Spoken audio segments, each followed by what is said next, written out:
এই ভিডিওতে আমরা 100টা বাড়ি তৈরি করে সেগুলো দিতে চলেছি। আর প্রত্যেকটা বাড়ি প্রত্যেকটা পরিবারের জীবন বদলে দিতে চলেছে, যাদের নিজের কোনো বাড়ি নেই। আর এটা ওরা জানে না। আমরা একটা বাড়ি বানিয়ে ফেলেছি। তোমাদের চোখের কাপড়টা খোলো আর পিছন ফিরে দেখো, এটা হলো তোমাদের নতুন বাড়ি। ওয়াও, ওর রিয়াকশনটা একবার দেখো। ওরা এখন খুবই আনন্দিত। আমার খুব ইচ্ছে ছিল এদের একটা বাঙ্ক বেড হোক, আমার স্বপ্ন সত্যি হয়েছে। এটা হলো 100টা বাড়ির মধ্যে প্রথম বাড়ি যেগুলো আমরা দিতে চলেছি। প্রথম ওদের খুশিতেই আমাদের খুশি। চলো পরের বাড়িগুলো দেওয়া যাক। এই ভিডিওতে প্রত্যেকটা বাড়ি তৈরির সাথে সাথে আমরা চেষ্টা করছি এই সমস্ত পরিবারগুলোকে একটা সুন্দর জীবন দেবার যাদের বাড়ি নামের কোনো আশ্রয়স্থল নেই। আর আমরা এই ভিডিওতে মিলিয়নেরও বেশি ডলার খরচা করছি এই বাড়িগুলো তৈরি করতে, কারণ জামাইকার এই অংশে প্রায় 5 লাখেরও বেশি মানুষ অসুরক্ষিত এবং ঝুঁকিপূর্ণ পরিবেশে বসবাস করে। যেমন পরের এই পরিবারটি, যাদের বাড়ির অবস্থা এতটাই খারাপ যে সেটা যে কোনো মুহূর্তে ভেঙে পড়তে পারে। তাহলে তুমি এটা বানিয়েছো? হ্যাঁ। নিজেই বানিয়েছো? হ্যাঁ, আমি কাঠ আরো এইসব জিনিস কিনে তৈরি করেছি। আমরা তো পাহাড়ের উপরে আছি, তার মানে এই সমস্ত মেটেরিয়াল তুমি পাহাড়ের উপরে এনেছো? হ্যাঁ। হ্যাঁ, মাথায় করে। ওয়াও, আমরা জানতাম এই পরিবারের একটা ভালো বাড়ির প্রয়োজন, তাই আমরা তাদেরকে ট্রিপে পাঠালাম যাতে আমরা পর্যাপ্ত সময় পেয়ে যাই আমাদের পার্টনারের সাথে তাদেরকে একটা ব্র্যান্ড নিউ বাড়ি গিফট করতে। তোমরা দেখলে একটা পরিবার এইরকম একটা বাড়িতে থাকতো, আর এখন তারা এখানে থাকবে। আর আমি ওদের রিয়াকশন দেখার জন্য অপেক্ষা করতে পারছি না। ও ওয়াও! তোমরা এখন সামনে যেটা দেখতে পাচ্ছ সেটা হলো তোমাদের নতুন বাড়ি। তোমাদের ট্রিপে পাঠানোর কারণ হলো আমরা চেয়েছিলাম তোমাদের চোখের আড়ালে নতুন বাড়ি তৈরি করে তোমাদেরকে চমকে দিতে। চলো তোমাদের ভেতরটা দেখাই, দেখো কেমন। ওয়াও! আমি দেখেছিলাম তোমাদের কিছু নতুন ফার্নিচারের প্রয়োজন, তাই আমরা নতুন বাড়িটাকে সম্পূর্ণ ফার্নিশড করে দিয়েছি। ইলেকট্রিসিটি ছাড়াও তোমাদের জন্য এই বাড়িতে একটা ওয়াটার ট্যাঙ্কও আছে। এখানে একটা বাঙ্ক বেডও আছে তোমার 2 সন্তানের জন্য। দারুণ! আর এই হলওয়ে দিয়ে গেলে তোমাদের বেডরুমটাও দেখতে পাবে। নাইস! তোমার সদ্যজাত সন্তানের জন্য একটা দোলনাও রেখেছি। টায়রা, ওটা তোমার দোলনা। আমরা খুব কষ্টে ছিলাম, তোমরা আমাদের জীবনটা পুরো বদলে দিলে। এটা অফিসিয়ালি তোমার নতুন বাড়ির দলিল। তোমাদের অনেক ধন্যবাদ। দুর্ভাগ্যজনক হলেও এরকম অসুরক্ষিত জীবনযাপন করে আরো অনেকগুলো ফ্যামিলি, এবং কিছু ক্ষেত্রে সেগুলো ঝুঁকিপূর্ণ। এইখানে একটা পরিবার বসবাস করে। আমরা জানতে পারলাম এখানে ছাদ থাকলেও সেটা কোনো কাজের নয়। যখনই বৃষ্টি হয় এখান দিয়ে জল পড়ে, এখান দিয়ে জল পড়ে, এখান তার দিয়ে। সন্তানেরা ভিজে যায় এবং ঘুমোতে পারে না, কিন্তু আজ থেকে সেটা আর কোনোদিনও হবে না। দেখো, এটা হলো তোমার নতুন বাড়ি। এই নাও, ধরো চাবি। ও মাই গড! আমি নতুন বাড়ি পেয়েছি।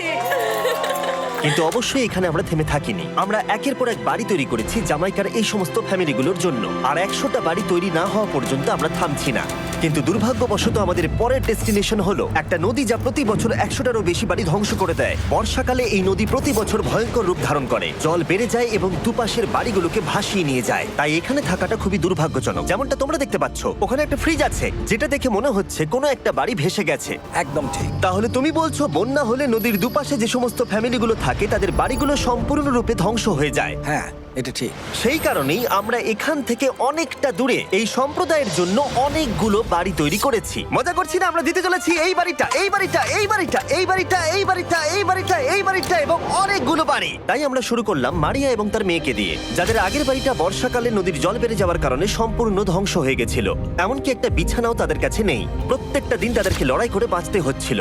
ভগবানের আশীর্বাদে আমরা বেঁচে আছি। আর আপনাদের কষ্টে থাকতে হবে না। এবার তোমরা প্লিজ ঘোরো আর তোমাদের নতুন বাড়িটাকে দেখো। একবার তোমরা ঘুরে দেখো, এই হলো তোমাদের নতুন বাড়ি। ও মাই গড! ধন্যবাদ ভগবান, তোমাকে অনেক অনেক ধন্যবাদ।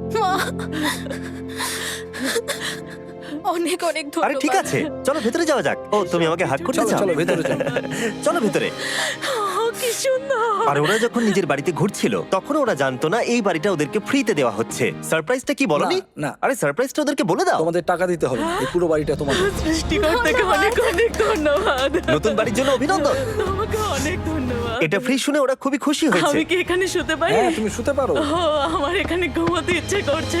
কেমন লাগলো? আমি কি তোমাকে হাগ করতে পারি? তোমার কি মনে হয়? হ্যাঁ, করে নাও। হ্যাঁ, নিশ্চয়ই। Thank you. এই জন্য আমরা এরকম ভিডিও করি। দেখো ওরা কতটা খুশি। আমি আন্তরিকতার সাথে ধন্যবাদ জানাচ্ছি। আমার মনে হয় তোমাদের আর কোনো চিন্তা থাকবে না। এটা হলো তোমাদের নতুন বাড়ি। নতুন বাড়িতে তোমাকে স্বাগত। এই সদ্যজাতর জন্য একটা দোলনাও এনেছি। বাবু, আমাদের কাছে এখন একটা বাড়ি আছে। আমার পেছনে এই মানুষগুলোকে দেখতে পাচ্ছ যাদেরকে আমি চোখ বেঁধে দাঁড় করিয়ে রেখেছি? আমরা কিন্তু এদেরকে কিডন্যাপ করছি না। আমরা এদেরকে একসাথে এই বাড়িগুলোকে দিতে চলেছি, যা বদলে দেবে তাদের জীবন।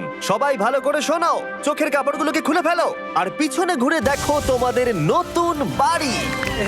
কংগ্রাচুলেশনস! এটা কি সত্যি বিনামূল্যে দিচ্ছ? বাড়িটা দেওয়ার জন্য থ্যাংক ইউ জিমি। আমি নিচে গিয়ে ওদের রিয়াকশন গুলো দেখি। তোমার নতুন বাড়ি কেমন লেগেছে? ভালো, ধন্যবাদ। অভিনন্দন। নতুন বাড়ি সম্পর্কে জিজ্ঞাসা করলে? নতুন বাড়ি ভালো লাগলো? তোমাদের ভালো লেগেছে নতুন বাড়ি? দেখা যাক ওরা কি বলে। কেমন লাগলো? অনেক অনেক অনেক ধন্যবাদ। ধন্যবাদ তোমাকে। হ্যাঁ, ধন্যবাদ। তোমাদের তাহলে পছন্দ? এখন রয়েছে শেষ বাড়িটা। নতুন বাড়ি কেমন লাগলো? খুব ভালো। আমি কি এনার সাথে একটা ফটো তুলতে পারি? হ্যাঁ হ্যাঁ অবশ্যই। আমি ফটোর থেকেও বেশি কিছু ভেবে রেখেছি। তুমি কি ওকে ফুটবলের ব্যাপারে কিছু বলেছো? তুমি এনার সাথে ফুটবল খেলতে চাও? হ্যাঁ। বাহ, খুব ভালো। কারণ আমরা শুধু এই সম্প্রদায়কে বাড়ি দিচ্ছি না, তার সাথে আমরা দিচ্ছি এই বিশাল বড় ফুটবল মাঠটাও। আর সব থেকে ভালো ব্যাপার হলো 100-রও বেশি বাচ্চা অপেক্ষা করছে। আমরা তাদেরকে সারপ্রাইজ দেবো, আর তারা খুবই আনন্দিত হলো এই বিশাল বড় ফুটবল মাঠটাকে দেখে। চলো ফুটবল খেলা যাক। যাও নতুন মাঠে তোমরা খেলো, যাও মজা করো। নতুন ফুটবল মাঠের সাথে আমরা ফুটবল ইকুইপমেন্টসও বাচ্চাদেরকে দিচ্ছি। তোমরা কিন্তু এই নতুন মাঠে খুব মজা করে খেলবে। কিন্তু ফুটবল মাঠটাই ওদের কাছে যথেষ্ট ছিল না, কারণ সমস্ত বাচ্চারা ফেস্টিভ্যালসের ডিমান্ড করতে শুরু করলো। এই নাও ফেস্টিভ্যালস। ওরা সত্যি ফেস্টিভ্যাল খুব পছন্দ করে। মনে হচ্ছে আরো ফেস্টিভ্যালস আমাকে নিয়ে আসতে হবে। হার সিজন থেকেও ভালো। এটা 100% সত্যি। ও যা বলছে তার সাথে আমি সহমত। কিন্তু এই সম্প্রদায় ছাড়াও এল সালভাডোরে এমন অনেক পরিবার রয়েছে যাদের সুরক্ষিত বাড়ির প্রয়োজন আছে। তাই আমরা যথাসম্ভব চেষ্টা করছি তাদেরকে নতুন বাড়ি উপহার দেবার। কিন্তু আমরা এখন অর্ধেক পার করেছি। আর্জেন্টিনার এই ছোট্ট সম্প্রদায়েরও বাড়ির প্রয়োজন রয়েছে, আর আমরা সেখানেও একের পর এক বাড়ি তৈরি করে গেছি যাতে সেখানকার প্রতিটা বাচ্চা একটা সুরক্ষিত জায়গায় বসবাস করে বড় হয়ে উঠতে পারে। এখানেই আমাদের যাত্রা শেষ নয়, তাই আমাদের পরের গন্তব্য হলো মেক্সিকো। সেখানকার সম্প্রদায়ের জন্য আমরা একের পর এক বাড়ি তৈরি করে গেলাম। তারপরে আমরা গেলাম আমাদের পরের গন্তব্য কলম্বিয়াতে, আর সেখানে গিয়ে দেখতে পেলাম বাড়িগুলো ঝড়ের কারণে সম্পূর্ণরূপে ধ্বংস হয়ে গেছে। এর পরের পরিবার এই রকম একটা বাড়িতে বসবাস করত বললাম কারণ টর্নেডো এটাকে ধ্বংস করে দিয়েছিল। এই বাড়িগুলো এখন বসবাসের উপযুক্ত ছিল না, তাই আমরা জন আর অ্যানার জন্য একটা নতুন বাড়ি তৈরি করলাম। আর এখন আমরা এই নতুন বাড়িটা ওদেরকে দেব। ওদের কোনো ধারণাই নেই ওরা নতুন বাড়ি পেতে চলেছে। আর একটু এগিয়েই থেমে যাবে। এসো, এসো, ঠিক এসো। আছে, কাপড়টা খুলে ফেলো। অভিনন্দন। আমি জানি তোমাদের বিশ্বাস হচ্ছে না, কিন্তু এটা তোমাদের নতুন বাড়ি। তুমি দরজাটা খুলে দেখো।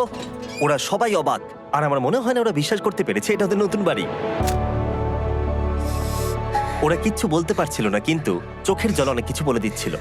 অভিনন্দন তোমাকে, অভিনন্দন। এটা তোমাদের। এই বাড়িটা অনেক বড়। এর আগে শুধু আমাদের কাছে একটা অর্ধেক রুম ছিল, আর এখন আমাদের কাছে বাড়ি আছে। আমাদের কাছে এখন বাড়ি আছে। কিন্তু জন আর অ্যানা ছাড়াও কলম্বিয়াতে বহু মানুষের এটা প্রয়োজন ছিল, তাই আমরা এই সম্প্রদায়ের জন্য বাড়ি তৈরি করতে শুরু করে দিলাম। এটা কি তোমার পছন্দ হয়েছে? দেখো ওর হাসিটা দেখো। এই পৃথিবীতে প্রত্যেকটা পরিবারের একটা সুরক্ষিত বাড়ি পাবার অধিকার রয়েছে, কিন্তু প্রতিটা বাড়ি তৈরি করাই এতটা সহজ ছিল না। আমি ভুল করে দরজার লকটাকে ভেঙে ফেলেছি। বাইরে জিনিসগুলো রয়েছে যেগুলোকে ভেতরে নিয়ে যেতে হবে। এদিকে ফ্যামিলিটাও এগিয়ে আসছে। জানলা তো গ্রিল লাগানো আছে, তাই খোলা যাচ্ছে না। আমি এবার বুঝতে পারছি না কি করব। খুলছে না ভাই। ঠিক আছে, পরিবারটা চলে এসেছে, সময় এবার শেষ। আমি কোনো স্বপ্ন দেখছি না তো। এই তোমরা কেমন আছো? এই এদিকে চলে এসো। ঠিক আছে, যাই হোক, আমি ভুল করে দরজার লকটাকে ভেঙে ফেলেছি আর দরজাটা এখন খুলছে না। তুমি একবার চেষ্টা করো না। মানে আমি হয়তো। হ্যাঁ, হয়ে গেছে। আরে এ কি, তুমি কি করে করলে? এই তো। আমরা কিছুই পারি না। চলো সবাই এগুলো ধরো। সত্যি কথা বলতে আমি তালা খোলার ব্যাপারে অতটা জ্ঞানী নই। তোমরা ভেতরে যেতে চাও? ওরা কিন্তু এখনো পর্যন্ত এখানে কোনো ফার্নিচারই দেখেনি, কিন্তু এখন থেকে তাদের কাছে একটা বাড়ি রয়েছে যেটা তাদেরকে সুরক্ষিত রাখবে। আমরা এটাও শুনেছিলাম তাদের কাছে যাতায়াতের কোনো উপায় ছিল না, আর তাই আরেকটা সারপ্রাইজ, আমরা তোমাদের জন্য একটা ব্র্যান্ড নিউ মোটরসাইকেল এনেছি। এই নাও চাবি। অনেক অনেক ধন্যবাদ। কোনো ব্যাপার নয়। ইয়েস, এখন তোমার কাছে নতুন বাড়ি আছে আর মোটরসাইকেল আছে। আর এই পরিবারটা ছাড়াও আমি লক্ষ্য করেছি যারা বাড়ি পেল তাদের বাড়ি ছাড়াও যাতায়াতের সমস্যাও ছিল, আর আমি এখন সমাধান করব। হলো এটা। আমরা এই গ্রামের প্রতিটা বাচ্চাকে বাইসাইকেল দিতে চলেছি। ধন্যবাদ মিস্টার বিস্ট। কোনো ব্যাপার নয়। ধন্যবাদ মিস্টার বিস্ট। কলম্বিয়াতে এতগুলো বাড়ি বানানোর পরেও আরেকটা বাড়ি বাকি ছিল যেটা আমরা উপহার দেব। আর শেষ পর্যন্ত 100তম বাড়ি। চোখের কাপড়টা খুলে ফেলো আর তোমাদের নতুন বাড়িটাকে দেখো। Thank you, thank you so অভিনন্দন মাচ। তোমাকে, অনেক অভিনন্দন। বড় উপকার আরে, করলেন আপনি। যাও ভেতরে গিয়ে দেখো। ওয়াও, আমার সব পার্টনারকে শাউট আউট যারা বাড়িগুলো বানাতে সাহায্য করেছে। তার সাথে তোমাদেরকেও শাউট আউট, কারণ তোমরা এই ভিডিওগুলো না দেখলে আমরা এই 100টা বাড়ি বানাতে পারতাম না। আর চ্যানেল যদি এভাবে গ্রো করে, আমি আশা করব ভবিষ্যতে 1000টা বাড়ি বানাবো। দেখার জন্য ধন্যবাদ।